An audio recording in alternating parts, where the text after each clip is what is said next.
안녕하세요, 진주쌤입니다. 안녕하세요, 선생님. 네, 안녕하세요. 선생님, 지난주 심화 문제 풀렸는데 너무 네. 어려워해요. 어려워해요? 네.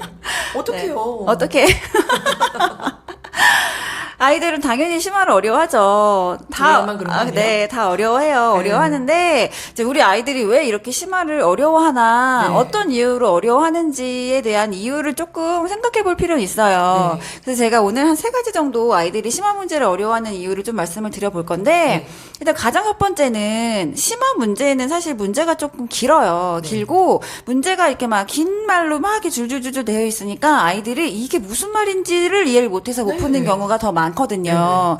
이제 그래서 문장이 길기 때문에 좀 문해력이 필요한 문제들이 많다. 네. 이제 그게 안 돼서 어려워하는 경우 첫 번째가 있고요. 이제 두 번째 같은 경우는 이렇게 우리가 어떤 개념을 한 가지를 배웠을 때 이제 그 개념을 바로 적용을 시켜서 그 한 가지 개념만 가지고 풀 수 있는 문제는 심화 문제에 거의 없어요. 이제 심화 문제라고 하면 여러 가지 다양한 개념들을 좀 복합적으로 활용을 해야 풀 수 있는 문제들이 많거든요. 그러니까 이제 우리 친구가 기본 개념에서 아무리 개념을 그 해당하는 개념 하나는 탄탄하게 다졌다고 해도 여러 가지 개념을 복합적으로 적용을 시켜서 문제에 적용하는 그런 개념 적용력이 충분하지 않으면 또 당연히 심화 문제가 어려울 수 있죠. 그리고 이제 세 번째는 심화 문제집에 나와 있는 문제 유형들이 우리 아이들이 익숙한 문제들이 많지 않을 거예요. 네. 처음 보는 낯선 문제 유형들이 좀 많기 때문에 이제 그래서 더 상대적으로 어려움을 느끼는 경우들이 있어요.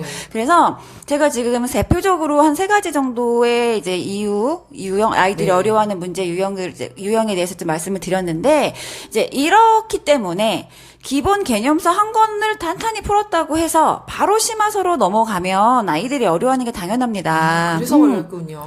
그래서 이제 중간에 뭐 문장제를 좀 더 연습을 하는 문장제를 위한 교재라든지 아니면 응용서라든지 조금 뭐 다양한 개념을 적용시켜 볼 수 있는 문제들을 다루는 문제 유형서라든지 아니면 뭐 심화 문제에 앞서서 조금 비슷한 준심화 문제를 조금 다루고 넘어가기 위한 준심화서를 푼다든지 이렇게 심화서에 들어가기 전 단계로 단계를 좀 밟아서 우리 아이들에게 필요한 단계의 교재들을 조금 더 보충을 하고 넘어가는 게 도움이 되거든요. 근데 선생님, 사실 저희 아이는 3가지 다 해당되는 것 같거든요.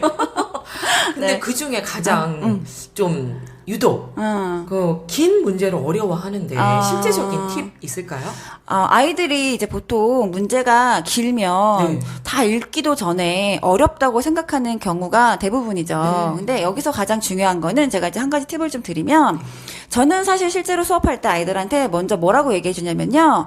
자, 문제가 길면 길수록 쉬운 문제야. 이렇게 설명을 해주고 얘기를 해요. 왜냐면 문제가 길수록 너희들이 풀어야 될 계산식은 굉장히 간단한 경우가 많아. 이거를 이제 먼저 아이들에게 그런 선입견을 좀 깨주고 그 다음에 문제에서 니네가 필요한 조건을 찾아야 되는 문장과 문제를 풀 때 불필요한 문장이 섞여 있으면 그 두 가지를 조금 걸러내놓고 구별을 하고 문제를 풀어라고 이제 얘기를 해주거든요. 그러니까 문제에서 요즘에 이제 뭐 스토리텔링 이런 거 좀 많이 도입이 되면서 뭔가 주변 배경 지식들을 이제 수학 문제에 막 넣어놓은 경우들이 많이 있어요. 이제 그러면 그 앞에 쭉 나오는 문제들은 사실은 우리가 수학 문제를 풀기 위해서 꼭 필요한 문장들은 아니기 때문에 이제 그런 문제들을 일단 빼는 표시하고 내가 필요한 조건이 담겨 있는 문장이 뭔지 거기만 딱 표시해가지고 그거를 수학 문제에 집중적으로 좀 봐라.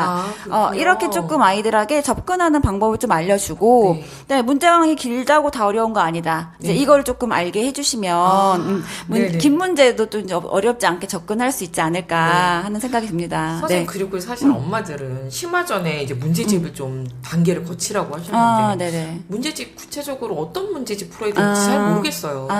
이것도 제가 지금 이제 앞에 설명할 때 뭐 기본서, 응용서, 문제 유형서 이제 이렇게 그냥 그 구분을 짓는 용어를 썼는데 실제로 이제 어머니들이 그거에 해당하는 문제집이 뭔지도 또 사실 되게 궁금해 하시거든요. 근데 이걸 이번 영상에서 다 말씀을 드리기에는 사실 조금 너무 내용이 방대해서 사실 이게 제가 이제 책에도 집필을 해놓은 내용이긴 해요.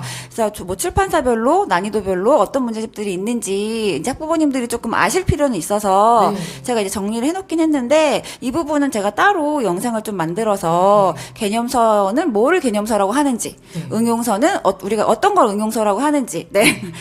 심화 교재는 또 어떤 것들이 심화 교재가 있는지에 네. 대해서는 한번 제가 따로 영상을 만들어 보겠습니다. 네. 너무 기대되네요, 선생님. 저 오늘도 도움되는 말씀 감사합니다. 네, 도움이 되셨나요? 저는 다음 시간에 더 좋은 주제로 찾아뵙겠습니다. 감사합니다.